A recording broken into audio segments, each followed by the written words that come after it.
मुरादाबाद पहुंची राज्य बाल अधिकार संरक्षण आयोग की सदस्य ने दिल्ली रोड स्थित सर्किट हाउस में अधिकारियों के साथ बैठक ली। बैठक के दौरान किए जा रहे कार्यों की समीक्षा की और ये कहा है कि बच्चों को उनका अधिकार दिलाया जाए और साथ ही बच्चों की हर समस्याओं का समाधान किया जाए। उत्तर प्रदेश राज्य बाल अधिकार संरक्षण आयोग की सदस्य अनीता अग्रवाल मुरादाबाद पहुंची, जहां पर आयोग की सदस्य ने अधिकारियों के साथ समीक्षा बैठक की।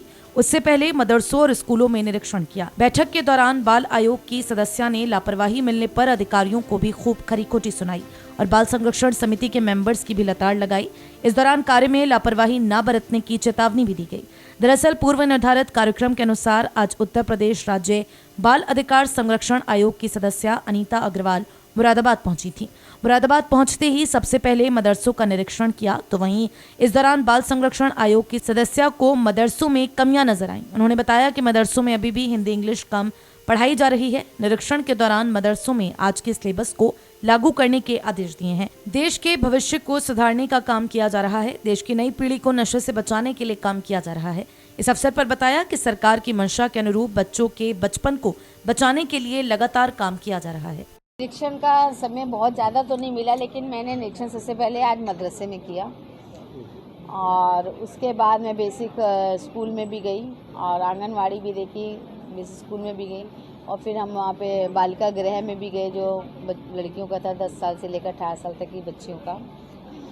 और उसके बाद मैं कमिश्नर साहब से मुलाकात करके आई थी, थोड़ा सा बच्चों को लेकर मामला था। तो मदरसे में थोड़ी सी हमें कमियां ये दिखी कि उनको राष्ट्रीय गान आता है, बच्चों को यूनिफॉर्म में बच्चे थे, राष्ट्रीय गान में थे, मतलब काफ़ी सुधार भी दिखा हमें।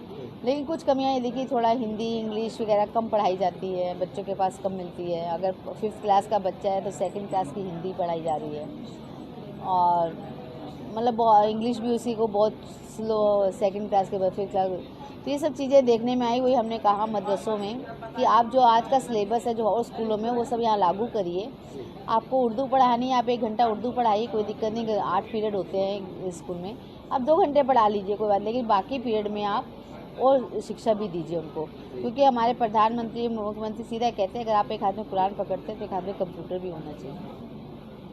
तो इसलिए बच्चे जो हैं देश का भविष्य हैं, उनके बच्चों के सुधार के लिए हम लोग लगे हैं। और दूसरा, एक युद्ध नशे के विरुद्ध के लिए हमारा अभियान बहुत तेज़ी से चल रहा है, जिसमें मुख्यमंत्री भी इसमें बहुत ध्यान दे रहे हैं कि बच्चों में कम से कम ये आदतें ना आएँ। अब बड़ों में तो बिगड़ चुके हैं, जो बिगड़ चुके उनको तो हम नहीं सुधार सकते हैं, लेकिन हमारे जो नई पीढ़ी, नया देश, भविष्य है बच्चे हमारे, उनको हम रोक सके। स्कूल के आसपास जो है नशाखोरी की दुकानें ना हो, ये सब हो। अगर ऐसा है तो आप बताइए पुलिस को, तो उसको ख़त्म भी किया जाएगा। तो जगह जगह स्कूलों में सेमिनार हो, एक कार्यक्रम हो, जिलाधिकारी के थ्रू कार्यक्रम हो, वो भी बात रखी है। तो ये सब चीज़ों को हमने देखा। दूसरा, BS से मैंने ये बोला है कि आप लोग जाते स्कूलों में, ठीक है, अपने स्कूलों का स्टेटस को हमें सुधारना पड़ेगा। यूनिफॉर्म में बच्चे मुझे नहीं दिखे, जूते नहीं पहने हुए थे बच्चों में। तो मैंने कहा जैसे आज प्राइवेट चलते हैं ऐसे हमें इसके भी कंपटीशन में अपना सरकारी स्कूल के सबसे ज़्यादा पढ़े लिखे टीचर इसी में MSc BEd टीचर होते हैं। जबकि आप प्राइवेट स्कूलों में देखिए BSc पास करके भी वो पढ़ा रहे हैं, लेकिन प्राइवेट में आप बिना BEd के, बिना M.Ed के नहीं पढ़ाते हैं सरकारी में। तो सरकारी स्कूलों का स्टेटस तक क्यों, जब हम सरकारी यूनिवर्सिटियों में चाहते हैं कि हमारी अच्छी यूनिवर्सिटी में सरकारी में एडमिशन हो जाए, ऐसी कंपटीशन हमें सरकारी स्कूलों के लिए भी चाहिए। इसका सुधार होना चाहिए।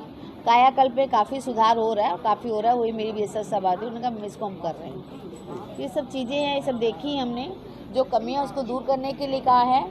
और बाकी श्रम वालों में उन्होंने कहा है कि हमने रेस्क्यू किए हैं काफ़ी बच्चे।